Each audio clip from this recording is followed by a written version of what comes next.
Jamaat Islami MP ও বীর মুক্তিযোদ্ধা জনাব গাজী নজরুল ইসলাম সাতক্ষীরা ৪ তার তথাকথিত দ্বিতীয় বিবাহের কথিত কাবিননামা নিয়ে চাঞ্চল্যকর তথ্য ফাঁস হয়েছে।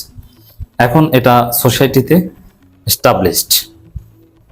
আপনি চমকে উঠবেন, অবাক হবেন যে একজন দ্বীনের কথা বলা, ইসলামের কথা বলা একজন লোক এরকম করতে পারে। দর্শক, দিনভর আমরা এই কর্মটা বিতর্কিত কিংবা তাকে বহিষ্কারের দাবি নানান কিছু করে এসেছিলাম, কিন্তু এটা তার দ্বিতীয় বিবাহ না। ওই নারীর সাথে তার যে সম্পর্ক, এটা বৈবাহিক সম্পর্ক না, বিবাহ বহির্ভূত সম্পর্ক। এ ধরনের কথা বলার কোনো উপাদান আমরা পাইনি। কিন্তু বাংলাদেশ সময় রাতে, বিশেষ করে গভীর রাতে এটা স্পষ্ট হলো।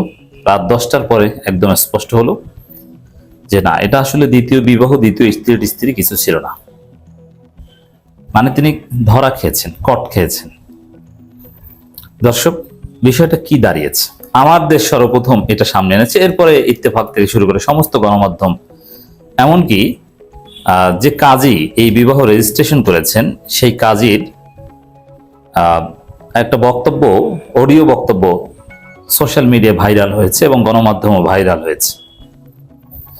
দর্শক, সেই কাজী যেটা বলছেন যে, হিসাবটা দেখেন, গাজী নজরুল ইসলাম এবং তার লোকজন বা তার টিম বলছে যে নারী তার দ্বিতীয় স্ত্রী। কিন্তু আমি সরাসরি দ্বিতীয় স্ত্রী হিসেবে অস্বীকার না করলেও এই কথা বলেছি যে গাজী নজরুল ইসলামের যে বয়স, 1951 সালে তার জন্ম, সেই হিসাবে 2008 সালে জন্ম নেয় একটা বাচ্চা মেয়ের সাথে স্বাভাবিকভাবে দ্বিতীয় বিবাহ হয়েছে, এটা যারা মনে করে তারা আসলে সামাজিক জ্ঞান রাখে না।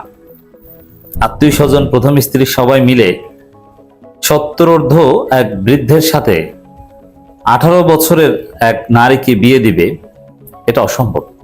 যদি স্বাভাবিক কোনো দ্বিতীয় বিয়ে হতো তাহলে তাকে 40, 45 বা 50 বছরের তালাকপ্রাপ্তা কিংবা বিধবা কোনো নারীর সাথে তার বিবাহের ব্যবস্থা করতে, ইট ওয়াজ নর্মাল। বাট যেটা ঘটেছে এটা কিছুতেই নর্মাল না। কিন্তু একদম দ্বিতীয় স্ত্রী না, এর এত কনক্লুশন আমি যাইনি। কিন্তু হিসাবটা দেখেন, গাজী নজরুল ইসলাম এক এক সময় এক এক কথা দাবি করেছেন। তিনি প্রথমে দাবি করেছেন যে 17 জুন 2026 এই বিবাহের ঘটনা ঘটেছে, তিনি বিয়ে করেছেন এবং সবার সম্মতিতে, প্রথম স্ত্রীর সম্মতিতে বিয়ে করেছেন, অনুমতি নিয়ে। এবং প্রথম স্ত্রী যে বক্তব্য দিয়েছে গণমাধ্যমে, ভিডিও বক্তব্য দিয়েছে যে আমার অনুমতি নিয়ে দ্বিতীয় বিয়ে করেছে, অতএব যারা অপপ্রচার বন্ধ না করবেন আমি তাদের বিরুদ্ধে আইনগত ব্যবস্থা নেব। প্রথম কথা হচ্ছে যে আইনগত ব্যবস্থা নেওয়ার অধিকার এখানে তার নেই। গাজী নজরুল ইসলামের স্ত্রী হলো আইনগত সত্তা। গাজী নজরুল ইসলামকে ঘিরে প্রচার বা অপপ্রচার হচ্ছে, ব্যবস্থা নিলে তিনি নিতে পারেন, তার স্ত্রী কোনো ব্যবস্থা নিতে পারেন না, নাম্বার 1। দ্বিতীয় হচ্ছে, গাজী নজরুল ইসলামের স্ত্রী, তার স্ত্রী একজনই, মূলত প্রথম স্ত্রী, তিনি যে ভিডিও বক্তব্য দিয়েছেন ওটা একদম তাকে যেভাবে শিখিয়ে দেওয়া হয়েছে সেভাবে দিয়েছেন, ওটা কোনো স্বাভাবিক বক্তব্য না, এটাও এখন স্পষ্ট। তিনি যেটা দাবি করছেন যে 17 জুন এই নারীকে বিয়ে করেছেন আত্মীয় স্বজনের উপস্থিতিতে। কিন্তু কাজী সাহেব, বা সত্য চাপা থাকে না, একটা মিথ্যা সত্য বানাতে হাজারো মিথ্যা বলতে হয়, এরকম ঘটনা। কাজী সাহেব মোটামুটি স্পষ্ট করে দিয়েছেন যে আসলে এই যে ঘটনা ভাইরাল হয়েছে, ধামাচাপা এই ভিডিও ধারণ হয়েছে, তিনি যখন কট খেয়েছেন, কট খাওয়ার পরে এই বিবাহ রেজিস্ট্রেশন করতে তাকে বলা হয়েছে, একদম রিসেন্ট, ঢাকা থেকে তাকে বলা হয়েছে। এবং ওই মেয়ে, ওই যে গাড়িতে বসে বক্তব্য দিয়েছে তার এই কথিত দ্বিতীয় স্ত্রী, সেখানেও একটা বিষয় কিন্তু স্পষ্ট, তিনি বলেছেন যে আমরা স্বামী স্ত্রী, আমি তার দ্বিতীয় স্ত্রী। এখন সেটা গাড়িতে বসে কেন? ওই সাইন দিতে যাচ্ছিলেন মনে হয়, সাতক্ষীরার শ্যামনগরে সাইন দিতে যাচ্ছিলেন। এর মানে আসলে এই কোথায় বসে বিবাহ অনুষ্ঠিত হয়েছে সেটাও কাজী জানেন না, এবং তিনি রেজিস্ট্রেশন করেছেন একদম এই ঘটনা জানাজানি হওয়ার পর। তো এই থেকে স্পষ্ট যে আগে যে বিবাহের দাবি করা হয়, এই দাবি সঠিক নয়।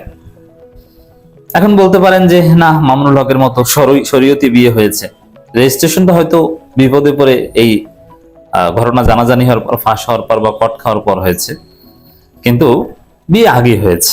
কেউ কেউ এই সুধারণা পোষণ করতে পারেন যে না, এখানে যে সার্কামস্টেন্সিয়াল এভিডেন্স, তাতে এই সুধারণা পোষণ করার কোনো সুযোগ নেই। কারণ দেখেন, ওই নারীর 22 জনের সিভিতে আনমেরিড লেখা, 17 জন বিয়ে হয়েছে, আর নিজের স্ত্রী 22 জনের সুপারিশ, যেহেতু নিজের স্ত্রীকে চতুর্থ শ্রেণীর কোনো একটা চাকরি, যিনি এসএসসি পাস, কোনো একটা চাকরি দেওয়ার সুপারিশ করবেন, এটা বাস্তবসম্মত নয়। একজন এমপির স্ত্রী, তাও আবার 18 বছর বয়স্ক, তাকে তো মাথায় তুলে নাচবেন যদি এরকম হয়ে থাকতো।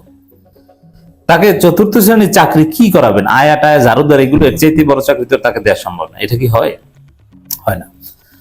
তাহলে যে চাঞ্চল্যকর তথ্য সাতক্ষীরার শ্যামনগরে সেই কাজী দিয়েছেন, সেটা থেকে স্পষ্ট যে আসলে, বা কনক্লুশনে যাওয়া যায় বা ব্যাখ্যা দেওয়া যায় যে ওই নারী যে কোনো কারণে হোক না কেন, একটা ডিউ লেটার নেওয়ার জন্য বা সুপারিশ নেওয়ার জন্য চাকরি প্রয়োজন, এ কারণে ওই এমপির কাছে এসেছে। তারপরে এমপির লোলুপ দৃষ্টি পড়েছে তার দিকে, এটা হয়ে থাকতে পারে। দৃষ্টি পড়ার পর তাকে হয়তোবা ভোগ করার চেষ্টা করেছে। তারপরে যখন, আর যেহেতু বুড়ো মানুষ, এই আধুনিক যুগের এত বিশেষ বিষয় সম্পর্কে তো জানে না, পোলাপান হলে এটা ধরা পড়তো না।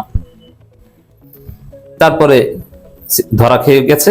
ধরা খাওয়ার পরে, ধরা খাওয়ার ঘটনার বেশ পরে, কিন্তু এটা প্রায় 1 সপ্তাহ 1.5 সপ্তাহ 1 সপ্তাহ পরে এটা ফাঁস হয়ে, মানে এই আমরা জেনেছি বা এটা মিডিয়ায় তোলপাড়। কিন্তু এই ভিডিও মিনিমাম সপ্তাহখানেক আগে কেউ কেউ দাবি করছেন যে 13 তারিখের, 13 জুলাই, এই কয়দিন চেষ্টা করা হয়েছে যে ড্রাইভার বা আরো যারা কর দিয়েছে তাদেরকে টাকা পয়সা দিয়ে ম্যানেজ করা যায় কিনা, কিন্তু শেষ পর্যন্ত তাদের ডিমান্ড মতো টাকা দেওয়া হয়নি, ম্যানেজ করা যায়নি, যার ফলে এটা সামনে এসেছে। অতএব এটা একটা ভয়াবহ রকমের একটা ঘটনা। গাজী নজরুল ইসলামের ভাগ্য ভালো যে ওই মেয়ের বয়স 18 বছর 3 মাস। যদি অপ্রাপ্তবয়স্ক হতেন তাহলে তাকে জেলে যেতে হতো। তো দর্শক, গা শিহরে ওঠার মতো ঘটনা, যে সাজানো নাটক, ধরা খাওয়ার পরে তারপরে কাবিন তৈরি করেছেন। এই কাবিন নামা দিয়ে আপনি পার পেলেন না। অনেকে তাকে ডিফেন্ড করতে কাবিন নামা সামনে আনছেন। আমি বলছি যে এই কাবিন নামা ভুয়া। এটা পরবর্তী তৈরি হয়েছে। একজন এমপি, আবার জামাত অধ্যুষিত এলাকা, একজন এমপির পক্ষে সাতক্ষীরা মতো জায়গায় জামাতের ও কাজীকে ম্যানেজ করে ভুংবাং একটা ইনস্ট্যান্ট কাবিননামা তৈরি করা কোনো ব্যাপার না, সেটাই করেছে। এটা সুষ্ঠু তদন্ত হওয়া জরুরি। এ ধরনের কাজ যাতে কেউ না করতে পারে, জামাত আশা করি তদন্তে সহায়তা করবে। এটা ডিফেন্ড করা আর কোনো চেষ্টা করবেন না। তো দর্শক, এবং আরেকটা ব্যাখ্যা, যে ঘটনার মোটিভ, সার্কামস্টেন্সিয়াল এভিডেন্স বা বাকি সার্কামস্টেন্সিয়াল এক্সপ্লেনেশন দেখে মনে হচ্ছে আমার কাছে ওই নারী, তিনি নিজেও গাজী নজরুল ইসলামকে ফাঁসানোর সাথে জড়িত থাকতে পারেন। বাহির থেকে যেসব বখাটে এসে গাজী নজরুল ইসলামকে কর দিয়েছে, এটা কারণ যেভাবে ক্যামেরা সেট করা ছিল, এতে এটা পুরো পরিকল্পিত। ওই নারী আগেই সেট করতে বলেছেন, এরকম হয়ে থাকতে পারে।